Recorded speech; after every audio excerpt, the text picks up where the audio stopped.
안녕하십니까. 오늘은 에베소서 3장 8절에서 11절의 말씀으로 하나님의 구원의 경륜의 비밀 세 번째라는 제목으로 하나님의 말씀을 나누고자 합니다. 본 말씀은 모든 성도 중에 지극히 작은 자보다 더 작은 나에게 이 은혜를 주신 것은 측량할 수 없는 그리스도의 풍성함을 이방인에게 전하게 하시고 영원부터 만물을 창조하신 하나님 속에 감추어졌던 비밀의 경륜이 어떠한 것을 드러내게 하려 하심이라. 이는 이제 교회로 말미암아 하늘에 있는 통치자들과 권세들에게 하나님의 각종 지혜를 알게 하려 하심이니 곧 영원부터 우리 주 그리스도 예수 안에서 예정하신 뜻대로 하신 것이라.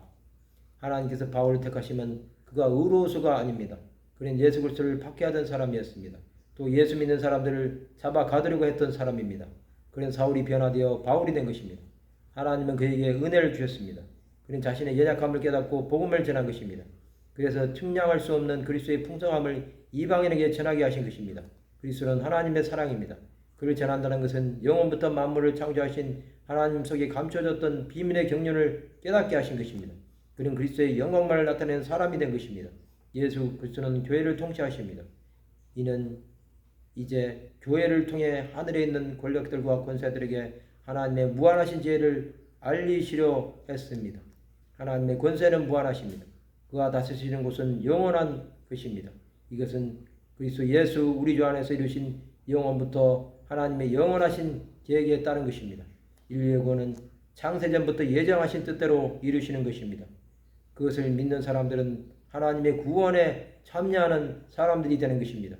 하나님의 은사와 부르심에는 후회하심이 없으십니다.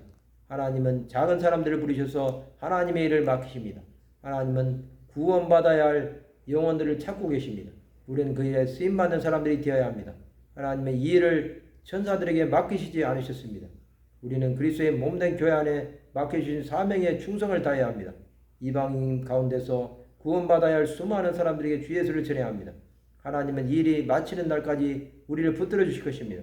하나님의 지혜이신 예수를 전하는 것이 우리의 사명이 되어야 합니다. 그것은 우리가 살아갈 이유와 목적이 될 것입니다. 하나님의 지혜와 신비가 되신 예수 그리스도가 우리의 주인이심을 날마다 고백하는 사람들이 되시기 바랍니다. 성도 여러분, 예수께서는 측량할 수 없는 풍성하심이 있습니다. 그것은 우리가 전해야 할 복음이 됩니다. 하나님의 예정하심을 따라 나가시기 바랍니다. 하나님의 예정하심은 사람이 거스를 수 없습니다. 하나님의 주권은 사람을 살리시기도 하고 죽이시기도 하시는 것입니다. 우리는 다만 하나님의 뜻에 순종하는 사람들이 되어야 합니다. 작은 신음소리도 들으시는 하나님께서는 우리를 살리시기 원하십니다. 말씀을 마치고자 합니다. 하나님의 각종 지혜를 알게 되므로 하나님의 예정하신 뜻을 깨닫는 하나님의 백성들이 되시기를 주님의 이름으로 축원합니다.